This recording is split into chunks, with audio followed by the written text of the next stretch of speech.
Management in Practice, but it's also a university lecture. It's part of the special series on invention, innovation, and creativity that is co-sponsored by the program in Engineering and Technology Innovation Management, the Department of Biomedical Engineering, the Department of Chemistry, the College of Engineering and Mellon College of Science, as well as the Office of the Vice Provost for Education and Student Affairs. So, tonight's speaker is Matt Wagner.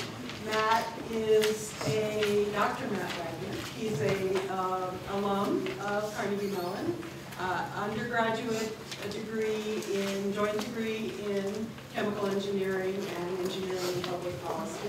He also has a PhD from the University of Minnesota in chemical engineering, and is, for a class titled Innovation Management in Practice, he is certainly a skilled practitioner in innovation management, having worked as a researcher, manager, in organizational work process development and breakthrough innovation for Praxair for 17 years. He has also served as the vice chair of the Industrial Research Institute's Innovation Leaders Network, which is where we met. Currently, he's focused on business innovation as the CFO of RIN USA, a startup footwear company, and is also a consultant for Niagara International Capital Boutique Investment Bank located in Buffalo, New York. And his topic today is something near and dear to the hearts of those of us at Carnegie Mellon, which is value. Thanks, Eden.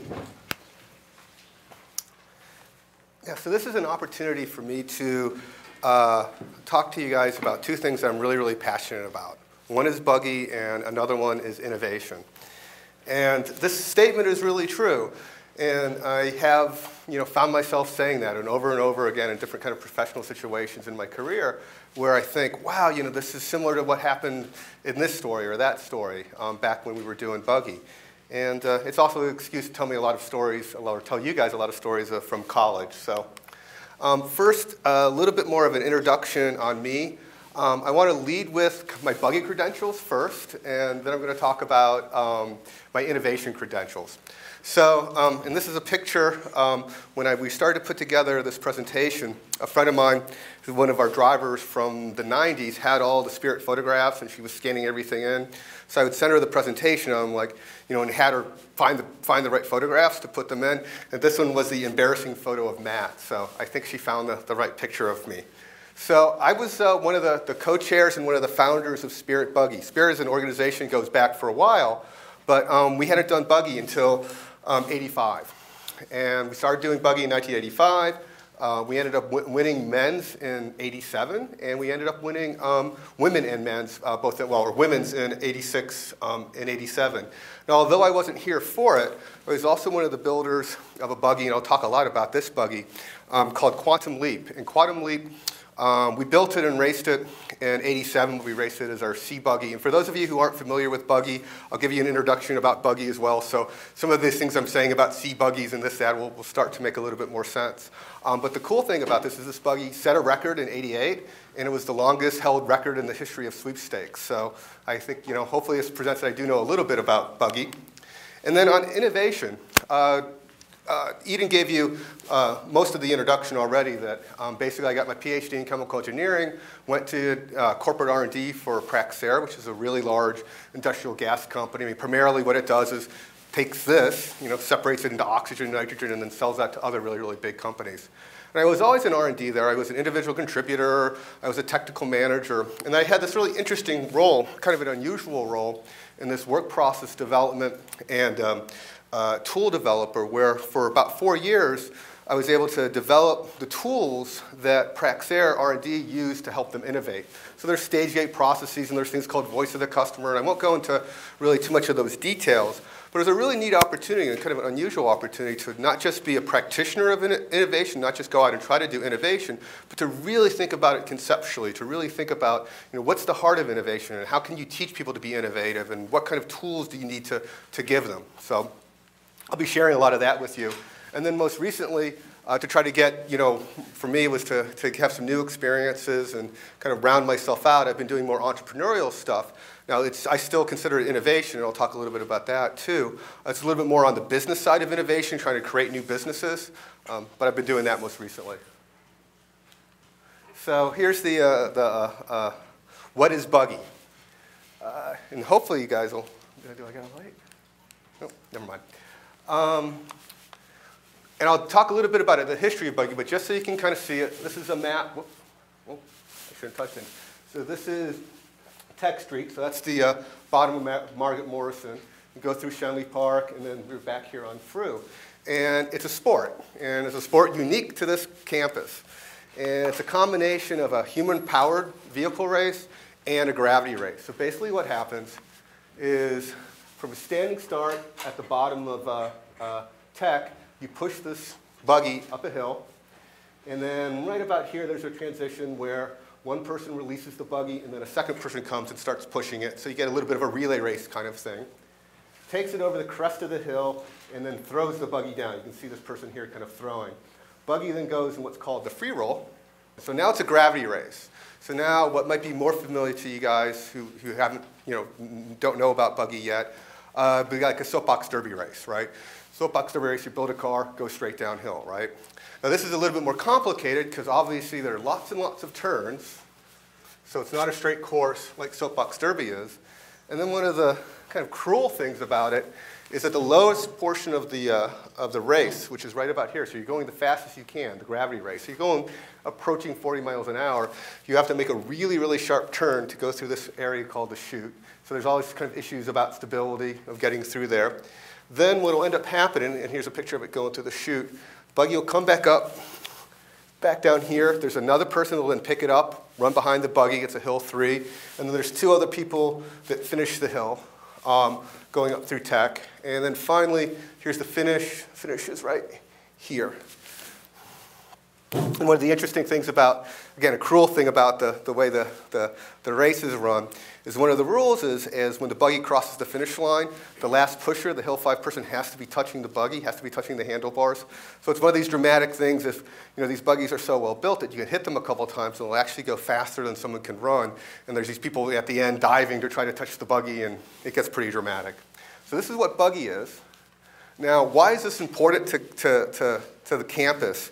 In a school maybe that doesn't have a lot of traditions, this is a really big tradition at Carnegie Mellon. It goes almost back to the beginning of the school. So it started in the 1920, first competition. The wheels had to be 4 wheels. Only fraternities could enter. And a lot of it was about pageantry, obviously, is the guys riding a fish. They don't look like that. No one is riding a fish right now. Then it started to change a little bit. The current course was established in 1928. There were some other weird, well, from my perspective, weird rules that they had at one point in time. You had to demonstrate your skill at changing wheels. So at one point in time in the course, the buggy had to stop. You had to flip its wheels and then keep going. So there's a lot of changes. But finally, in the 30s, you ended up getting buggies now that started to look kind of like modern buggies that are 3-wheeled. And it started to be a little bit more conventional with a prone driver, not somebody standing up. It came a lot more like what it is today back in the 70s. A couple things happened in the 70s. There were female drivers and there were female push teams. And why drivers are really important. This picture here is a picture that I took from a presentation by Tom Wood, who's a PICA alum and really, really big in buggy circles. And this is the illustration he uses about why women drivers are used. All those people in that picture are PICA drivers. And you can kind of see, as soon as you start going to women, you could get lots of small people, so it's lighter, and that ends up becoming a really, really important part of one of the basic kind of things with this is, with a buggy, since a lot of that race, you're pushing it. When you're pushing something that's lighter, it's a lot easier to push. So there's a big advantage to that. And women started to push as well. And then finally, the last really major rule change that affected what buggy is was in '89, just after I'd left. and they had outlawed two-wheel buggies. And the reason with two-wheel buggies, kind of like bicycles or modified bicycles, they have a tendency to flop over a lot, so they're not very stable, but they can actually go pretty fast, especially when they're in a fairing. So from a safety perspective, just from the lack of stability, rather than trying to figure out how to make them stable, they just were outlawed. So there's a bit of a history. Here's the course record. I wish I could still, when I first put together this presentation, I was able to say that Quantum Leap still had the course record. We had a 206 something, which is, I have to point that out. That's that blue dot right there. But since then, the last couple of years, the record's actually been broken, which is pretty exciting. So the whole race takes a little bit over 2 minutes to run. And that's a picture of the buggy that holds the record. Oops. So again, just a little introduction, at least about what buggy is. Now I want to start talking about innovation. And what I first want to do is try to get clear on some definitions.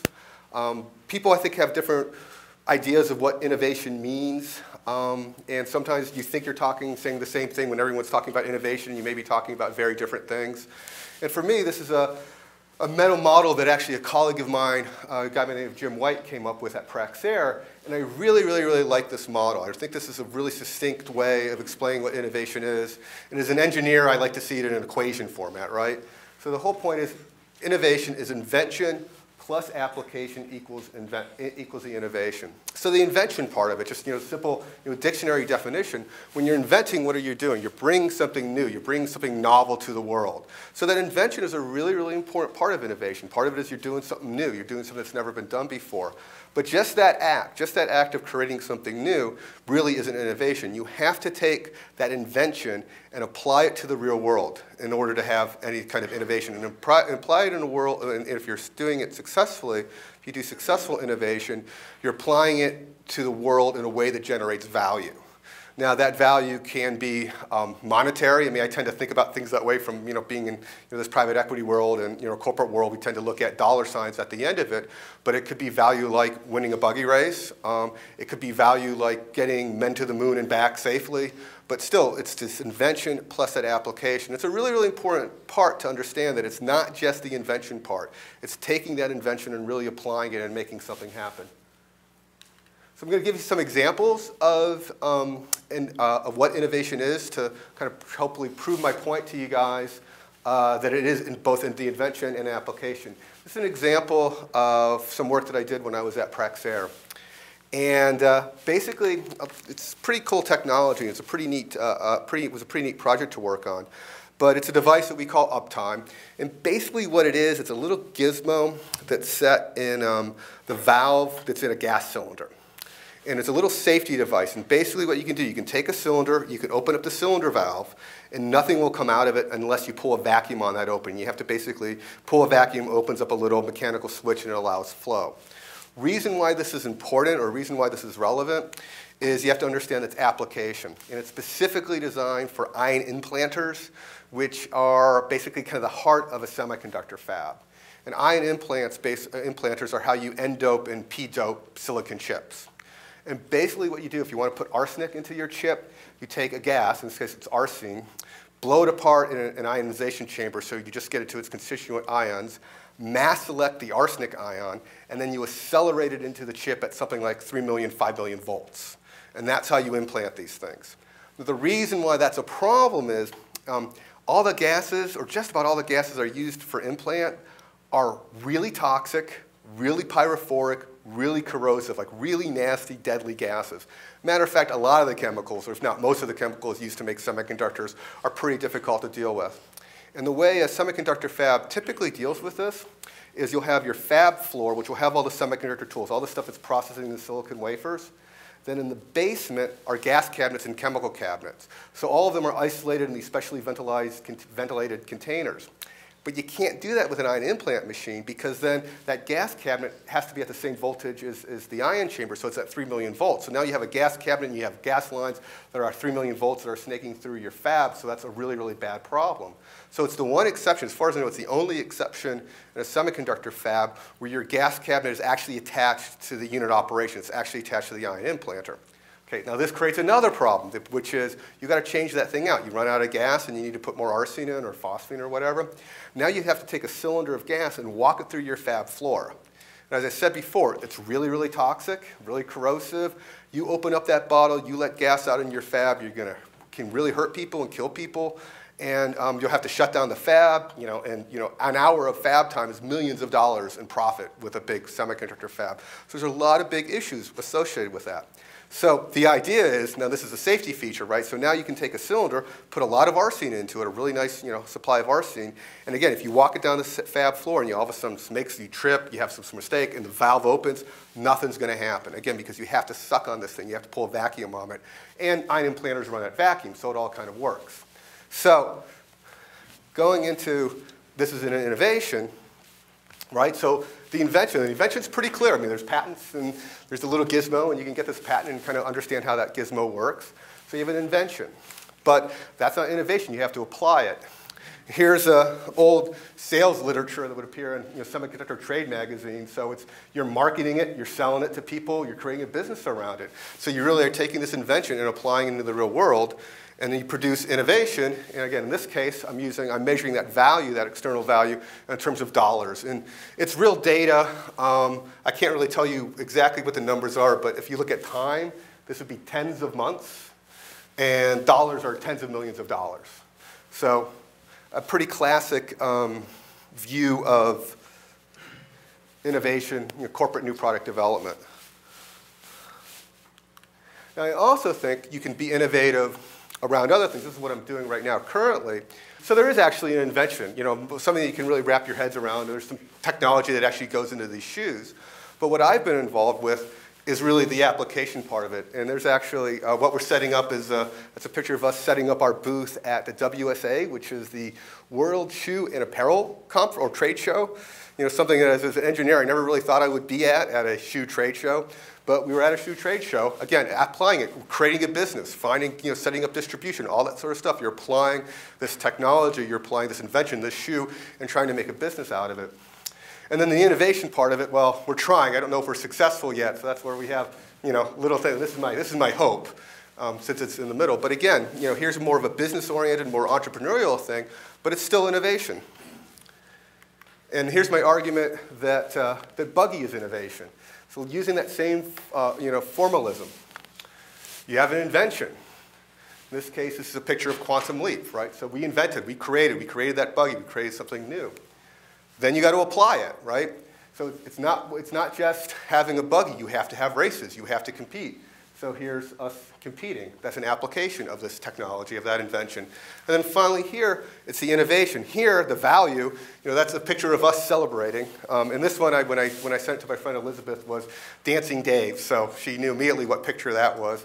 And that's Dave Sowers, who's actually the chairman the year after me. So he's the one who was the chairman who actually set the record. But this is the year before. So the innovation here, or the value that you gain, and Buggy was victory. I mean, that's the external measure of success. But again, innovation, there's an invention component, there's an application component. So Buggy is an innovative activity. So just, again, first argument I want to make is all of these things. Certainly new product development, I think you can all wrap your heads around and say that, yeah, that's innovation. But I think being an entrepreneur can be innovative, and I certainly think Buggy is innovative. I want to give you another kind of theoretical construct to start thinking about things. And this is really a way to think about organizations. Now, I've given you a conceptual model about innovation. Now I'm going to talk about kind of organizations. And this is based on a work called activity theory, which is kind of a meta theory that comes out of Soviet-era psychology. It actually comes out from the 20s. Then in the 80s and 90s, it got picked up and applied by a lot of Scandinavian researchers, and it got applied to a lot of human-computer interaction, shared work, which is kind of how I got involved in it. And it's a basic way of looking at how people organize themselves to do something. And there's at least some face validity to it, where you can take a look at work. What are the elements of work? If you're trying to make a periodic table of work, what is it? There's an individual who acts on a task to produce an outcome. That's pretty straightforward. But in most things we do, certainly in Buggy, certainly in new product development, it's not just any one person doing that, acting on that task for an outcome. There's a group of people. So now you have an individual And you have a team. The team is acting on the task, and then the team and the individual are acting on each other. So this is kind of an intro to the kind of a first layer of activity theory. And one of the things it teaches you is when you start to look at activity, you look at work, there's really two, at least initially, two things you can start focusing on. You can take a look at the organization, and you can take a look at the task. So the first stuff I'm going to talk about is I'm now going to go in and talk about buggy as a task, and kind of get into this, at least the buggy people were here should enjoy it, a little bit about what you have to do to create a buggy and all that. So I'm going to talk about that, and then after that I'm going to talk about the organization.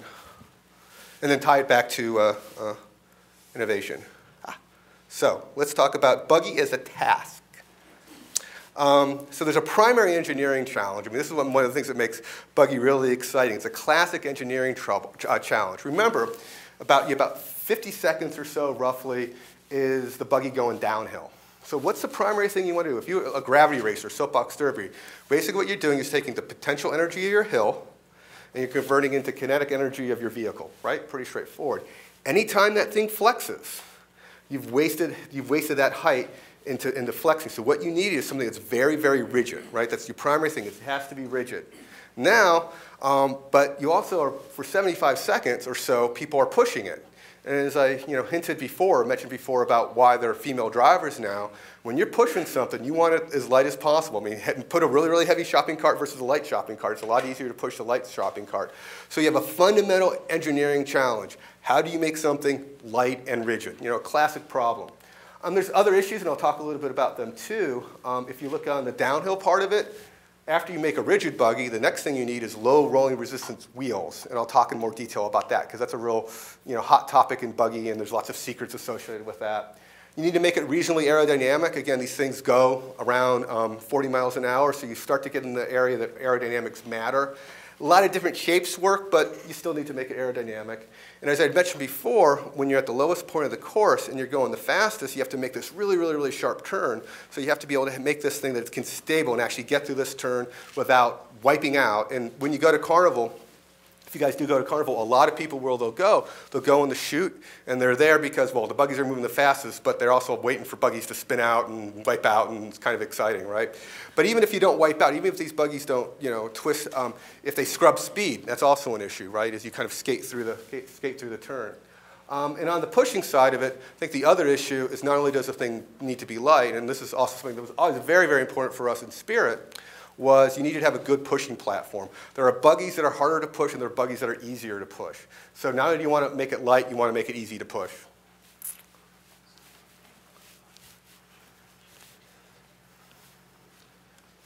Oh, and here's just, since I have it in the picture, one thing that's kind of interesting, I'll talk a little bit more about this later too. If you see there's a woman, that's actually Denise Redmond, and there's a flag, and there's one of our buggies, I think that's QL. These buggies are so low to the ground that you can't see over the crown of the road. So to let your driver know when to turn, you have to signal it. So you actually have to signal flags, and then she knows to take the turn into the chute. So again, what do you need? You need a light and rigid buggy. So if you start looking at technology solutions, it's really kind of only a handful of technologies that kind of make sense. One of the things is, I'll talk to the second bullet point first, materials. It drives you to materials that are really light and really rigid. And really when it all comes down to it, it's aluminum. You can also get some like special beryllium alloys and titanium and crazy things like that. But basically it's aluminum, and then it's composite materials. My favorite being the composite material part of it. And then if you look at a structure part of it, structurally, how do you make something that's light and rigid? Okay, one, again, you have the right kind of materials, but there's really kind of three ways to do it, and there's kind of hybrids between them. But one is to make a space frame, a truss, right? Like a bridge, Another is to make a tube. Tubes can be really light. And then another way to do it, what you've seen, is basically kind of a skateboard design. And again, there can kind of be hybrids of all of those. Our choice, and in this, again, the buggy quantum leap that held the record for so many years, basically it's a carbon fiber tube. It's a monocoque. It's a tube made out of, again, made out of this, really light and strong composite material. So again, not only do you get into issues of, interesting design and challenging design when you do this stuff, you got workmanship ends up becoming an important part of it, actually building these things. Now, low rolling resistance wheels. Now imagine you've got your rigid buggy, and let's imagine that you've done a good job and it's actually light. As the buggy goes down that hill, what happens for each of your tires is there's a little flat spot, right, because it's weighted down. And then as that buggy rolls, the flat spot kind of moves, right, or the tire moves, right? It kind of rotates through. So what's happening constantly on each of those tires is they're expanding and contracting. You're getting this expansion and contraction. And any time you do this, you're going to get energy loss. There's going to be hysteresis loss in those tires. And what you want is you want to minimize those energy losses. You want to minimize that loss of it, again, because now, again, the potential energy, instead of going to kinetic energy, is going to the losses in your tires. So what you need is you need something where you can minimize those energy losses, but still get through the chute. And there's actually even gets a little bit more, there's a reason, like, for example, you know, conceptually, maybe you could say, oh, you put steel rims on something, right? So they're not going to flex, so you're not going to get any energy loss, but you have no grip. You have no ability to get into the get through the chute. There's also some other issues kind of around that as well. It's a little bit more complicated. But it becomes a real big challenge. How do you have, I mean, once you have a light and rigid buggy, what makes a free roll are your wheels. What is the typical technology you use? Solid polyurethane tires. This is talking about the tires itself, not the hub, right? What is actually contacting the pavement. Solid polyurethane, solid rubber, or pneumatic wheels. And actually, I've had experience in all of those. And then not only that, there's another level of complication, that it's not just finding this wheel.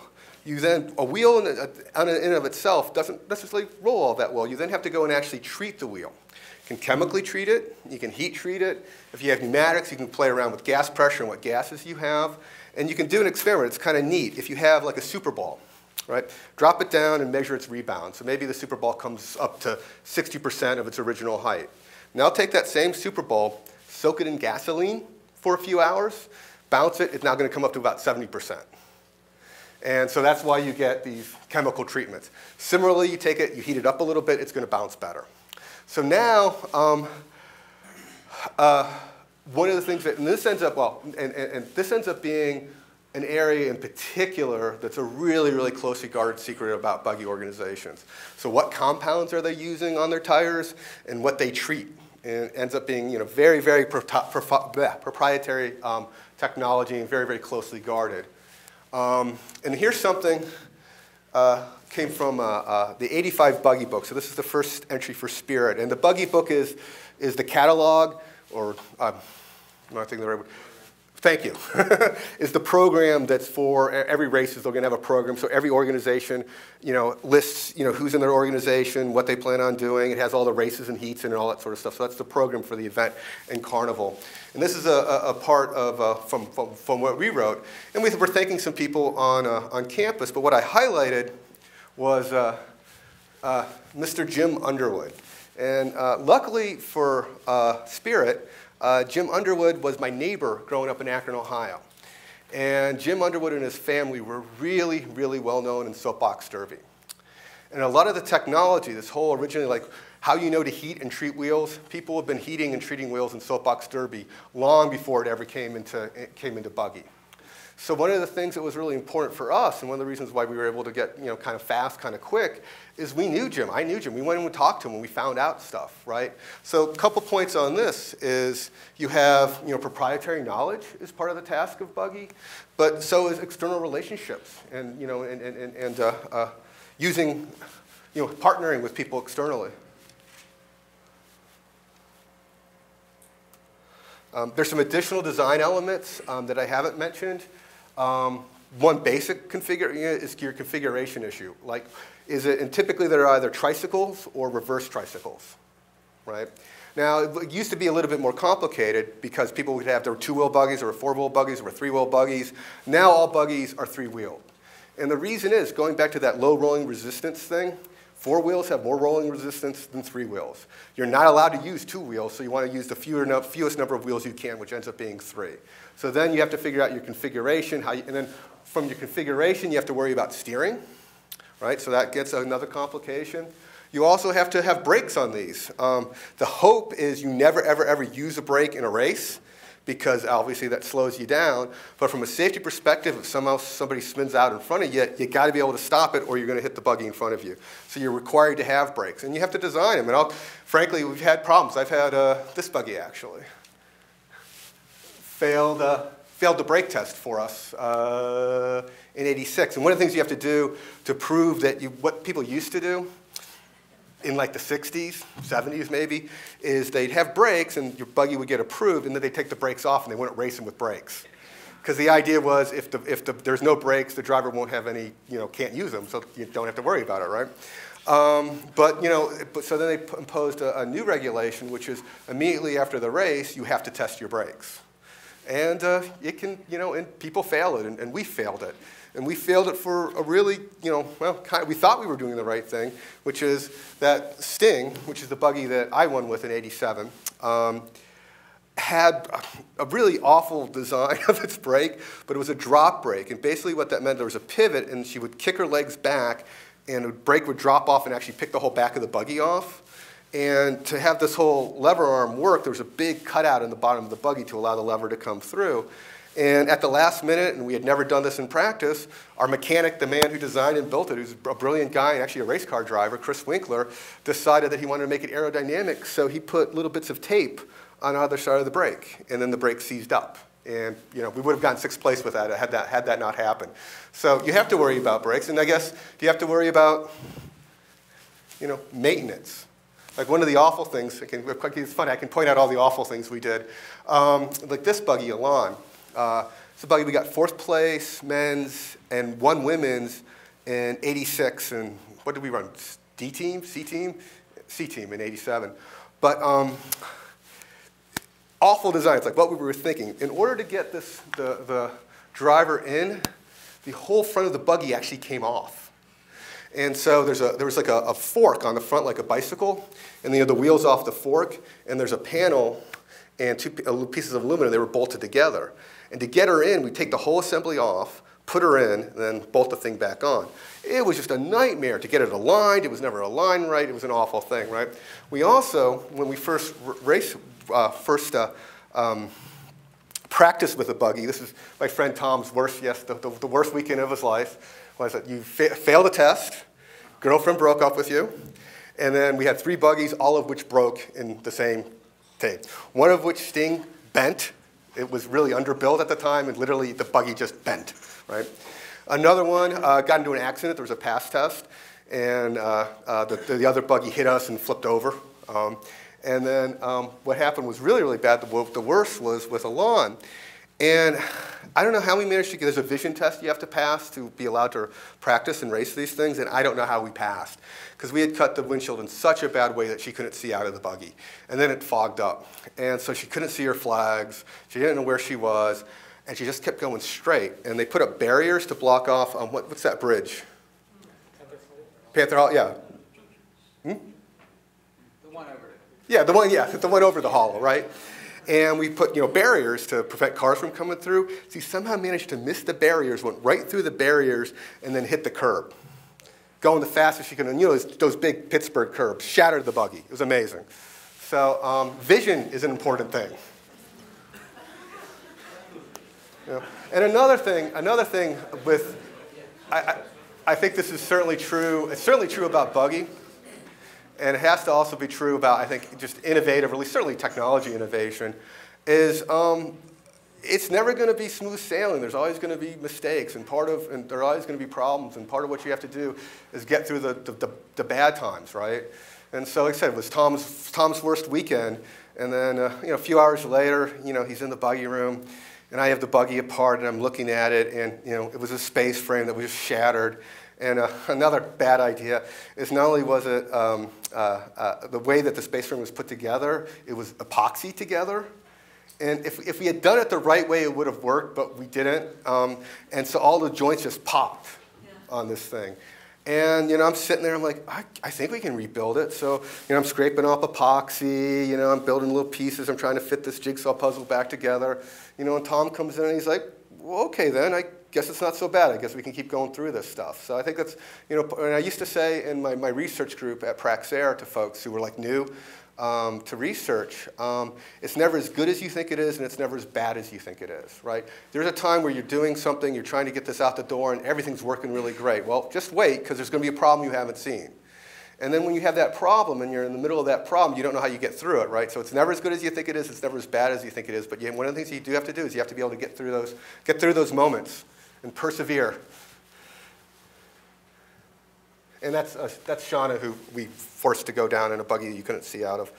And I feel really bad about that to this day. Another really, really important thing. So I've talked mostly about technical tasks, right? And there's these multiple technical tasks associated with buggy. Talked a little bit about kind of proprietary knowledge and external relationships. Another big thing is, simply put, buggies don't win, teams do, right? So it's not just the buggy. For the race team itself, and that's a picture of the team that won men's for us in '87, you have to have a driver and you have to have 5 pushers. So you have to have a buggy and a team. But it's not just that. It's not just you have all the support people. I mentioned there's people at the flag so the buggy can, so the girl can see where to turn. You need a time, right? We practice constantly. And how do you know who your fastest people are, right? So you have to have people who are just sitting out there with a stopwatch. Clearly you need mechanics to build these things and maintain these things. You also need people to do what I did, which is chair, to basically kind of run the whole organization, right? So along with all these technical tasks, there's a whole bunch of non-technical tasks that go along with it.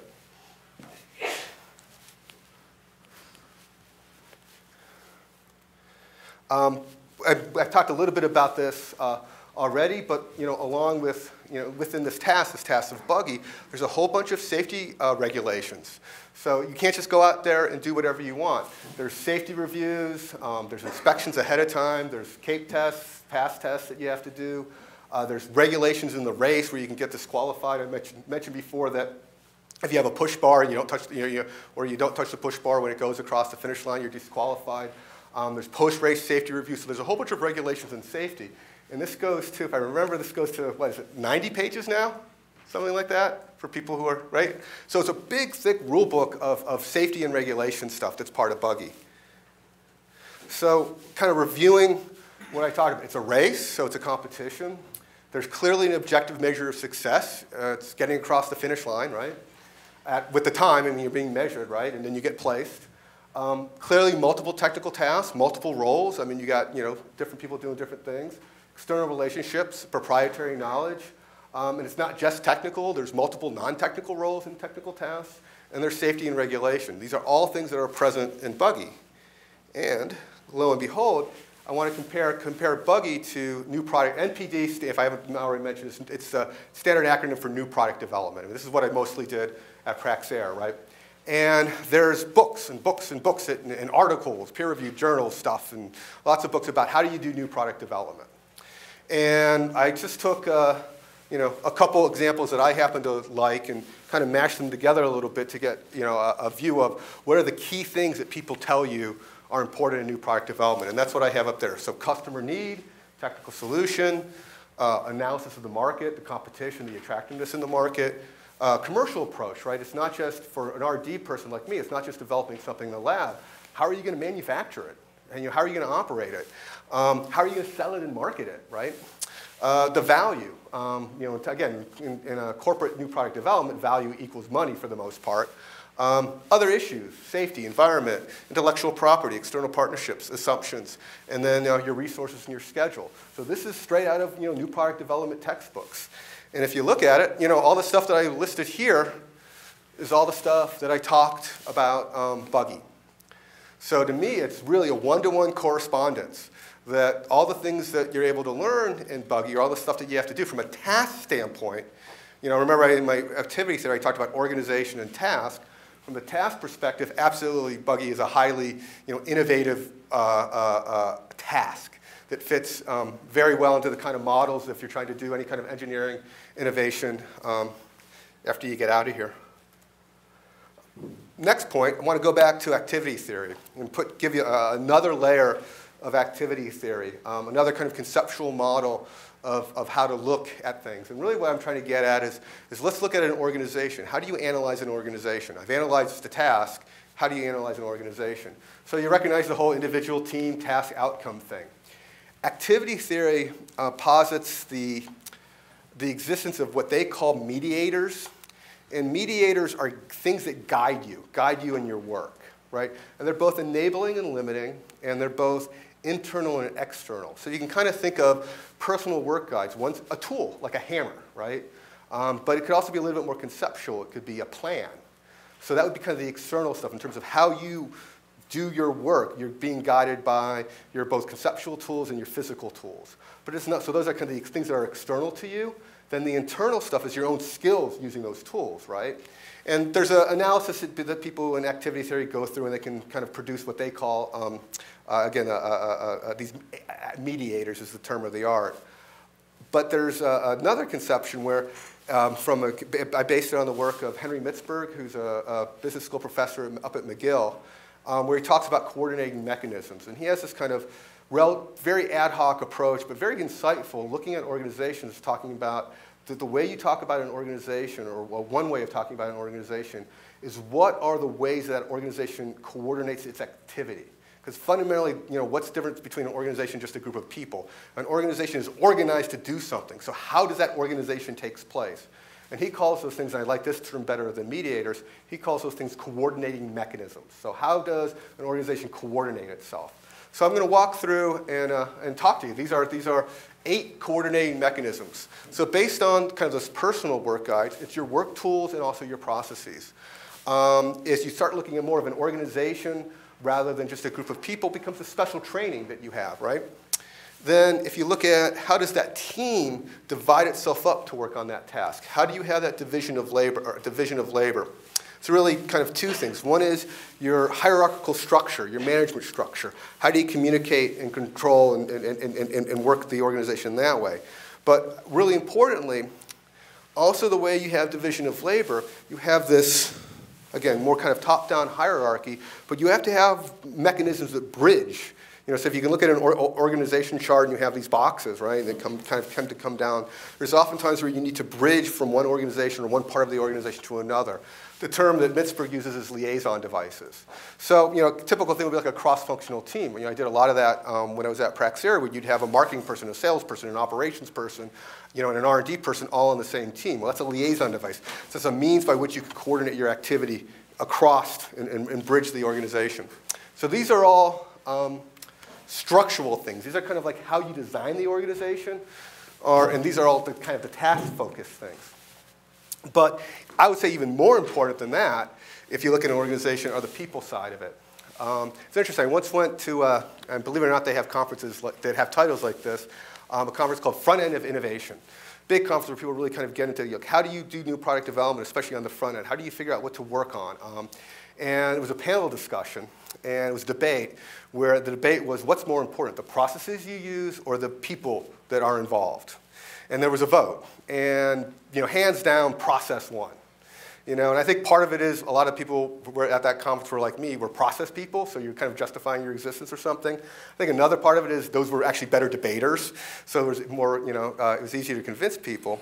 And then I went back to my hotel room and I thought about it and I'm like, oh, that's completely wrong. Clearly, if you look at an organization, the most important part is not your processes, not your structure of your organization, but the people themselves. Because that's where the structure comes from, right? And that's how that structure gets used. It's from those people. So you can look at organizations as structure and as people.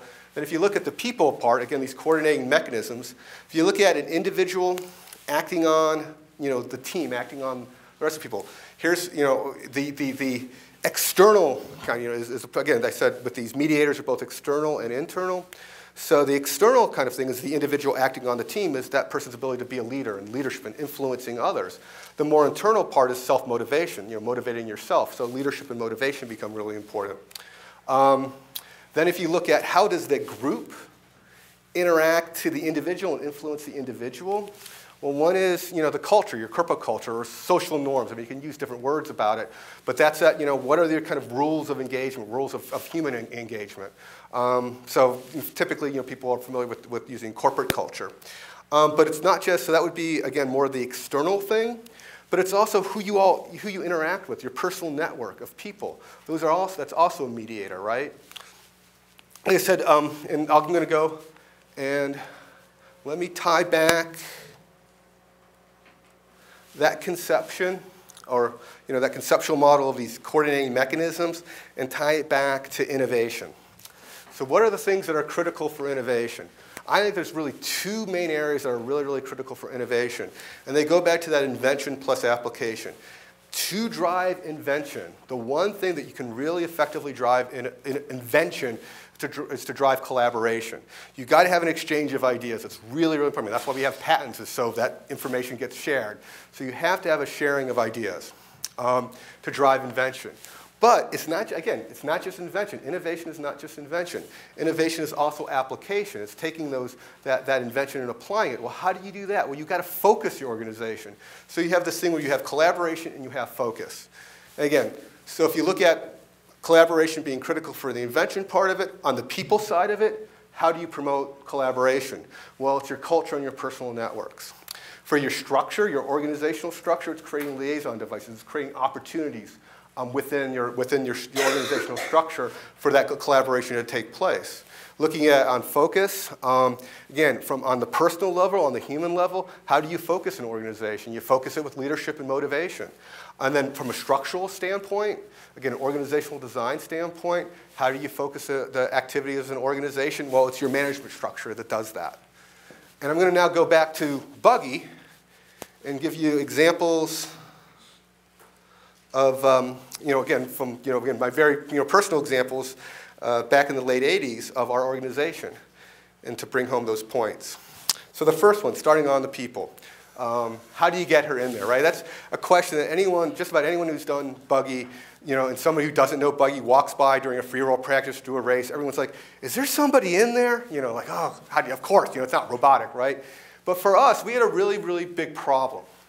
I mentioned before that QL and our buggies after that are these carbon fiber monocoques. So they're tubes.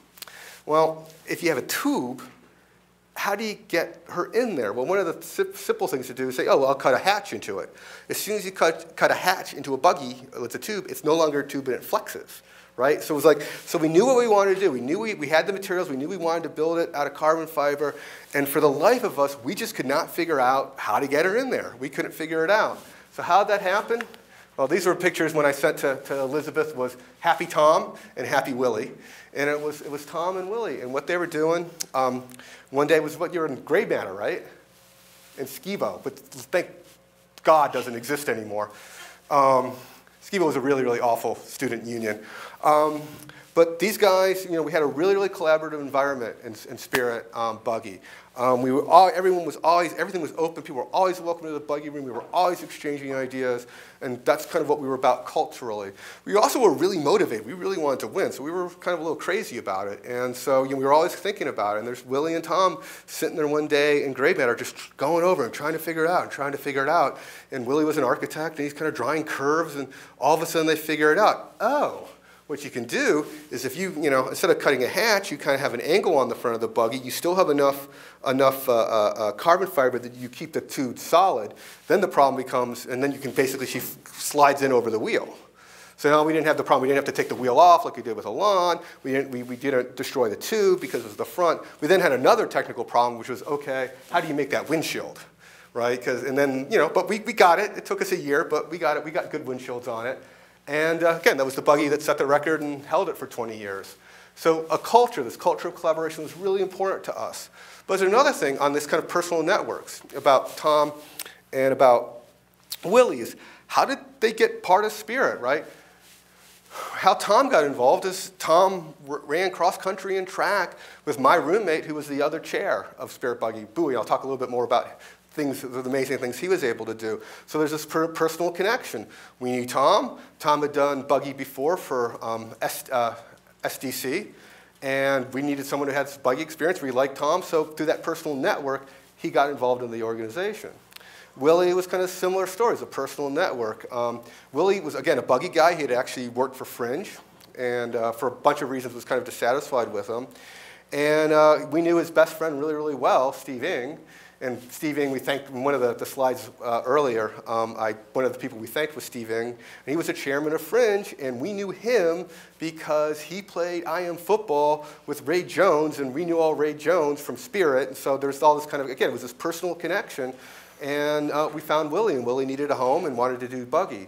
So here, it's using your personal connections, using who you know, and how do you go out and connect with people and collaborate, and this culture in between the two of the things, we were able to create this collaborative environment that brought Tom and Willie together, which solved our problem. Liaison devices. I mentioned again, these mechanisms, these things, these tangible things that you can create to really help collaboration. And for us, it was two things. One was Spirit House, which is where our buggy room used to be.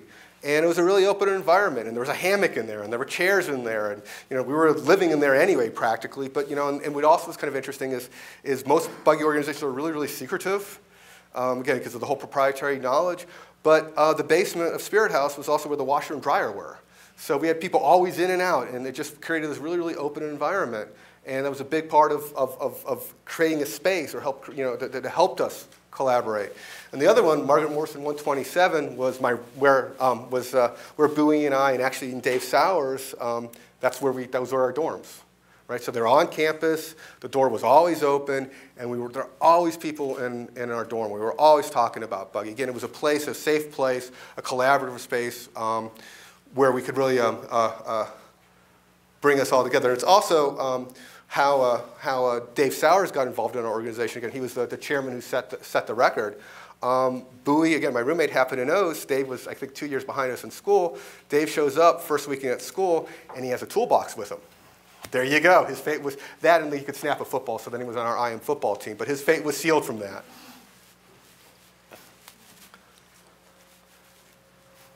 And then Dave ended up being our roommate as well. So not only, a year later, not only was Bowie and I there, but Dave was there. So the whole Margaret Morrison 127 was a collaboration space for Spirit Buggy. Leadership and motivation. So I've mentioned Bowie a couple times. This is Bowie. Robert Bowie, Colonel Robert Bowie, actually. And when I'm around Spirit Buggy folks, and I'm in a particularly expansive mood, I can always say, none of you would be here if it wasn't for me. And he's the only person I can't say that about, right? So when he's in the room, I can't say that.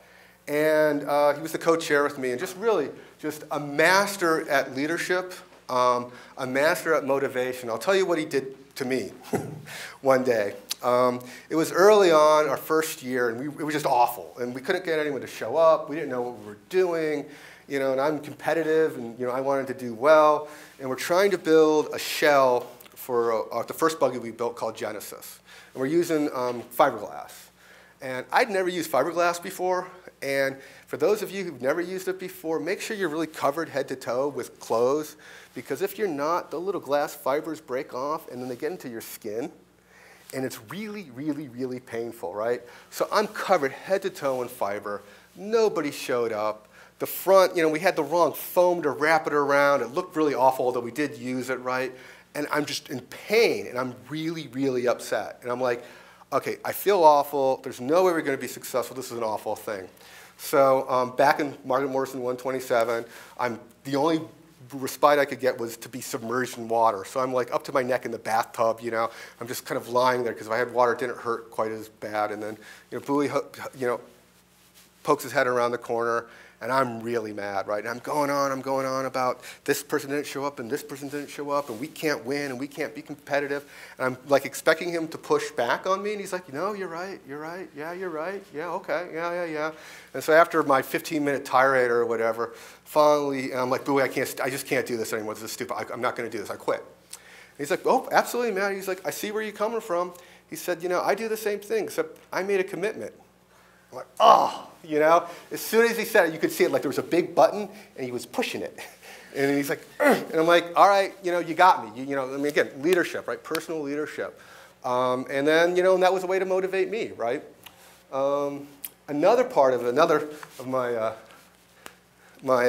kind of on leadership stuff is this is now the 87 buggy book, where we talked about a 3-year plan. We did. We really had a 3-year plan, which was first year we were just going to go out there and learn. Second year we were going to be competitive. Third year we wanted to win everything, and that's really what and we said it, right? And again, so the motivation, the leadership, and this was coming from both me and Bowie, was we're not there to have the fastest push teams. We're not there to have the best drivers. We're not there to have the best buggies. We're doing this to win. That's what we want to do, and let's focus all our energies of it. And what had happened that year was that was the year, my last year was the year we built Quantum Leap. Again, beautiful, beautiful buggy. People poured their souls into this thing, and blood. Literally, a lot of my DNA is in that buggy. I bled on that buggy. And, you know, and our mechanics, and you see a bunch of them, Dave and Tom and a few others, were so, I mean, they were completely immersed in making that buggy happen. And they did, we got it built. The only problem was the only driver we had who could fit into the buggy, Gliselle Bisbal, had never driven a car and had never ridden a bicycle. And she was awful driver. Really sweet woman, but just an awful driver, right? And it was like, you know, so Bowie and I, again, look at what's the leadership? The leadership is we're here to win. We're not here to put a pretty buggy down, you know, the course. So here's our brand new spanking buggy. And when you do buggies, there's A, B, C's, and D. So your A is your top buggy, your top team, and then down on is all our mechanics, you know, Tom included. It had to be the A buggy. It had to be the A buggy. And we just made the decision, no, it's not. And what I did, I remember pulling this guy, again, more about personal networks and recruiting, Bill Mullen. And Bill Mullen lived in Margaret Morrison a few doors down from us, and brilliant guy, math major, comp sci guy, and by his last semester at CMU, he had no classes, you know, like independent research, and that's all he was doing. And he was a good guy, and he was good with his hands, and we wanted to do something, so we pulled him into the organization as a mechanic. And then while everybody else is falling in love with Quantum Leap, with QL, I pulled Bill aside. I'm like, okay, Bill, this is Sting. This is your buggy. Make this thing work. This is our A buggy. And nobody else is going to show it any love, and make this thing hum. And he did, you know, and that's the buggy that we won with, right? So again, motivation and leadership, you know, it works. It's certainly important with buggy. It's important in the, you know, the new product development and stuff as well. Management structure. All buggy teams have a little bit different management structure. This happened to be ours, where Bowie and I were co-chairs. When Tom was in the organization, he was so difficult and criticized everyone so much, we had to give him a special role. Because he was right, he just was very critical. So Tom became our vice chair and our inspector general. And what was a really wonderful thing was other people started to step up, right? So Nancy St. Louis, Nancy was what, 5'7", right? And just too tall to drive. I mean, too tall to drive in our top buggy. She just couldn't fit in them. She loved driving. She was really, really competitive. I was telling a story earlier about this. Well, I mentioned when I told you Genesis got into a wreck, when Tom's worst weekend, when all 3 buggies got wrecked, and one of them, buggy flipped over us. Well, she was driving that buggy, and her legs sticked out of the back of the buggy, and we had no back on it, so we had her cross her ankles together and taped her ankles to the push bar. So she was really tough and a really good driver, but again, she just couldn't be our A driver. And so she decided that she was going to be the driver chair. She decided, and she was great, and she organized, got all the drivers to show up for push practice and all that sort of stuff. It was great. Similar kind of story with Tom Colleen. He stood up and was the guy who became our push captain. He wasn't the fastest pusher, he wasn't the best pusher. Matter of fact, he was a C-team pusher. But he organized all the push practice and really got involved and really wanted to do it. Similar story with Denise Redmond as a flagger. She stepped up and did all that. We had all our mechanics, and the other part of our, this is kind of dating, this is from a Public Enemy song, but S1Ws, which is Soldiers of the First World. But these were guys who, they didn't really want to do buggy, but they were friends of ours, but they showed up like the last weekend and drove the truck and, you know, got stuff done, and it was really, really helpful. So all these people stood up, and we really did have a management structure. Again, all the teams have a little bit different, but that was ours. Let's see. And just to finish it up, Tool, it's the buggy people laugh, right? Is on those special training and tools as being these coordinating mechanisms. Clearly it makes sense that there's tools in buggy, and everyone who knows buggy that knows that the most important tool in the buggy room is duct tape. Although actually in Spirit's case, the most important tool in the buggy room is this piece of wood, but it has to do with how we build our buggies. And it really does say the most important tool in the buggy room is written in marker on that stuff. But it's not just tools. You really do have training, and you really do have practice all the time. And so this is a part of the organization in buggy. So based on the buggy, I had that conception of what innovation is, and the what an organization is from the activity theory stuff, and use it through buggy. And this is the stuff I can say is if you're trying to create an innovative organization to do an innovative task, the most important thing is the people. So you got to recruit talented people, you got to retain them, you got to motivate them, right? Then you got to have a culture, and you got to have these mechanisms in place that really encourage collaboration. That becomes a really, really important part of an innovative organization. You also need to have all the motivation and leadership and structure that you have collaboration, but you have focus. You focus on making that thing out the door and really applying it. You need to have that. And then, of course, you have to give your folks the right tools and the right training to go along with that. So as a conclusion, as I've kind of tried to give you at least a conceptual or a couple different conceptual models for innovation, and then used, and knew a little bit about new product development, and then used primarily Buggy as an example, I think I can now say this, is that all anybody needs about innovation is to do Buggy. So it's not just, I certainly know I see people from other organizations. My experience and experiences of Spirit back in the 80s is we're not the only ones. So thank you.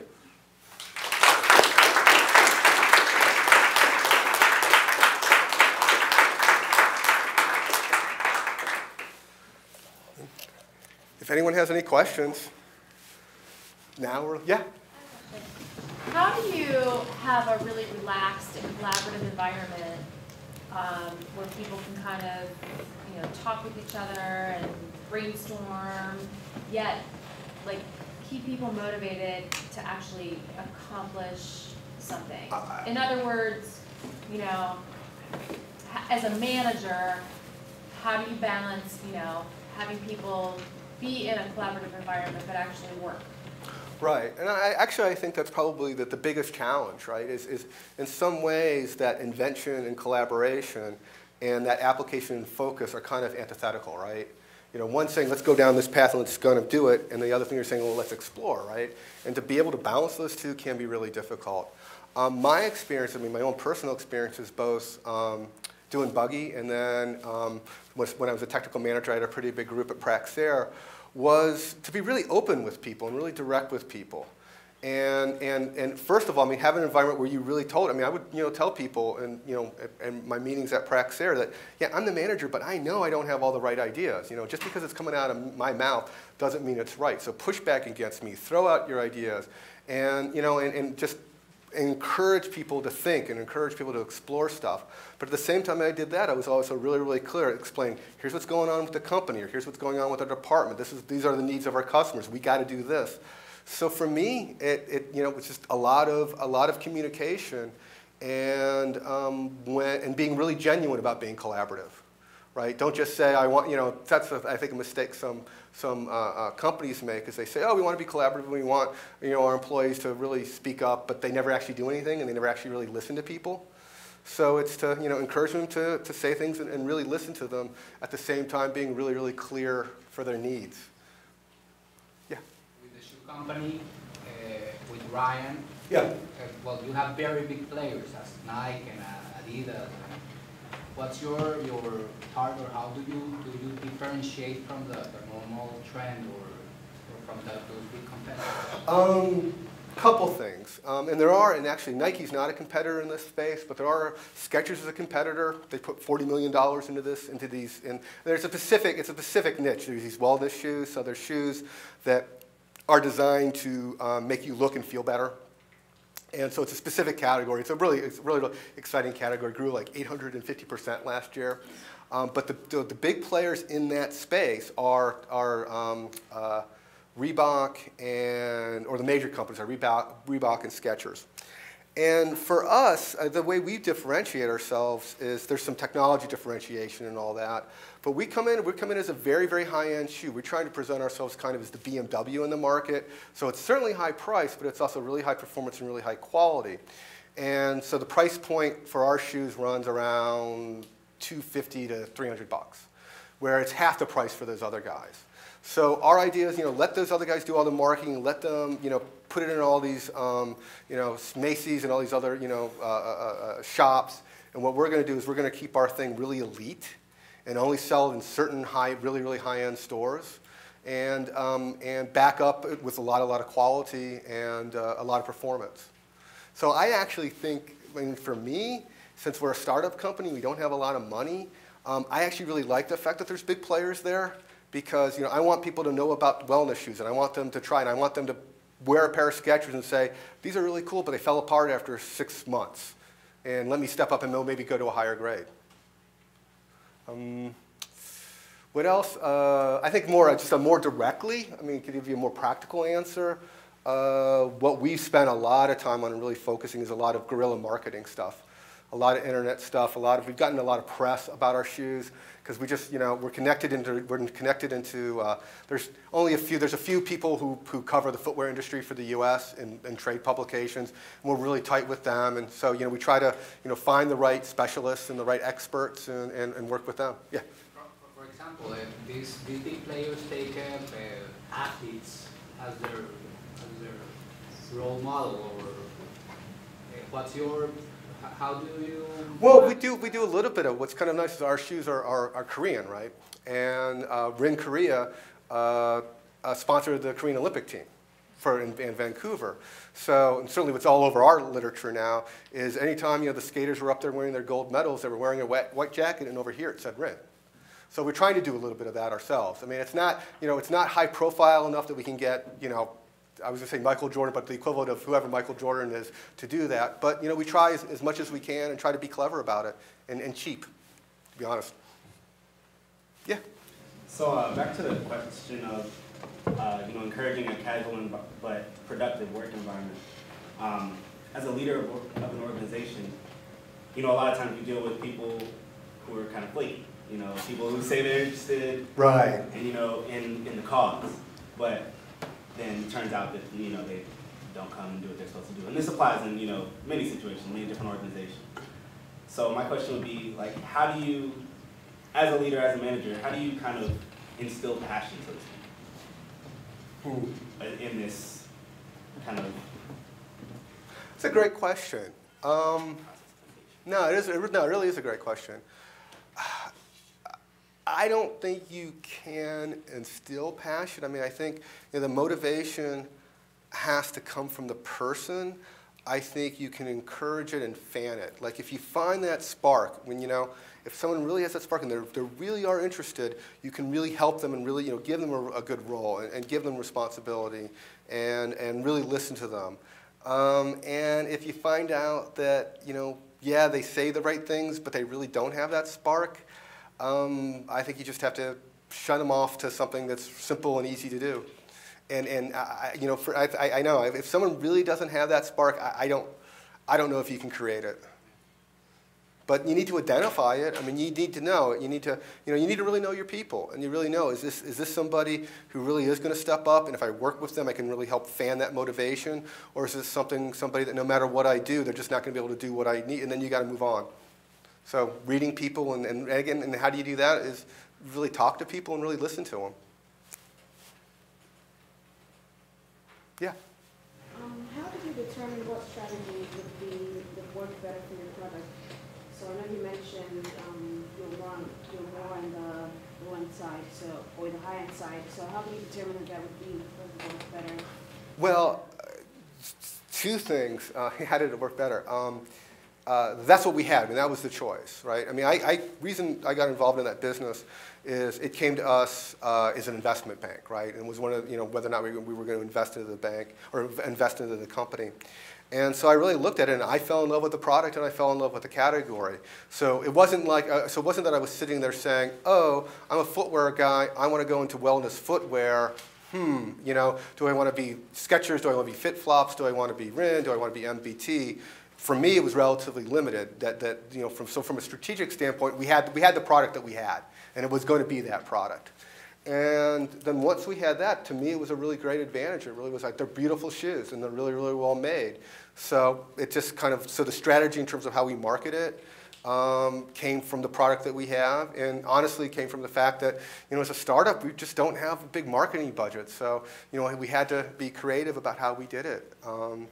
And had to get it to the right people. I mean, one of the things that was really important, has been really important to us, was identify within our customer segment, I guess gets into kind of strategy, is for us, given our ability, it's relatively hard for us to produce, or we can't produce huge quantities of shoes and all that, and they're expensive. There's a category of foot retailers called comfort stores, and they're usually local stores, been around forever, very high technical sales. They sell relatively expensive shoes, and those became our customers. And because they were logical to us, because we felt that we could serve them, and we felt that we could give them something that was really beneficial, because our shoes have pretty high margins, there's a lot of points to them and all that, and we wanted to, and then we know them very well, and we want to be really good customer to them. And part of, again, from a strategy standpoint, is what do these guys really need? And there's certain things, of course, they don't want to pay and all that sort of stuff. There's certain things you can't give them, but if you give them the right, point of sales, point of purchase materials, if you give them reasonable terms, the big thing for us actually has been to give these people no minimums. A lot of times people say, okay, you have to have a minimum order of 100 shoes. That's really hard to get people to start, especially now. So let's be, a good customer, or excuse me, a good vendor to these folks, and say there's no minimum order. Another big thing we've tried to do strategically, again, once we realized that that's who we wanted to, the customers, customers we wanted to go after, is we identified people who are key thought leaders in that industry, and got them on our side, and got them to, to say, and we have a segment that was on Lifetime TV, which is one of the leading guys in this industry, talking and raving about our footwear. So, identify those folks. Does that kind of answer your question, or? Yeah? I'm just curious, did you guys ever think about working with hospitals? Yeah. Now we're having again, it's a guerrilla marketing, somewhat guerrilla marketing thing, but we're doing a special thing for Nurses Week, which I don't know exactly when it is, but I know it's coming up sometime in the next couple months. So for something like that, how do you know when to move forward with the client base, for example? Because, this industry is just growing, and it's very risky to move into more than one market at the same time. Is it just kind of a gut feeling? Yeah, I think it's a little bit more than a gut feeling. I think that's part of it. I think part of it, and this is I'm trying to think what the book is. It's a Malcolm Gladwell book, Blink, where he kind of talks about, at least what I got out of the book, is there's kind of two primary ways that as human beings we problem solve. And one is the rational, intellectual, like let me think through it, let me analyze it, let me get all the data, let me be logical and all that. But another part of it is kind of the intuition. And at least to me, the point of his book was both of them can be wrong. There's lots of examples when intuition is wrong, and there's lots of examples when hard analysis is wrong. But when the two of them together line up, then you have something. So I think it's looking at it from both directions. It's having that gut and making it feel right, but then also challenging your gut intellectually and really thinking through it. And if you can't articulate in a real clear manner why you want to do something, then we don't do it. So so it's probably starts with the gut, but then backing it up with the detailed, more rational analysis. Yeah. Going back to an original question, the question was like instilling passion in your employees. But how do you maintain passion in yourself? Like when you're going to CU, and CMU is very challenging, but you're also doing football and stuff like that. Like, how are you maintaining your direction, your focus on Buggy, especially in like catastrophic failure and things like that? Okay. Let me answer a different question first. And this kind of gets back to, again, how do you motivate people, or I think a big part of it, and this is something I did a lot of when I was at Praxair, I did a lot of recruiting. I went back to Minnesota for 15 years and did PhD recruiting, right? And so I also, when I was, I hired a lot of people, right? So I got a lot of experience doing that.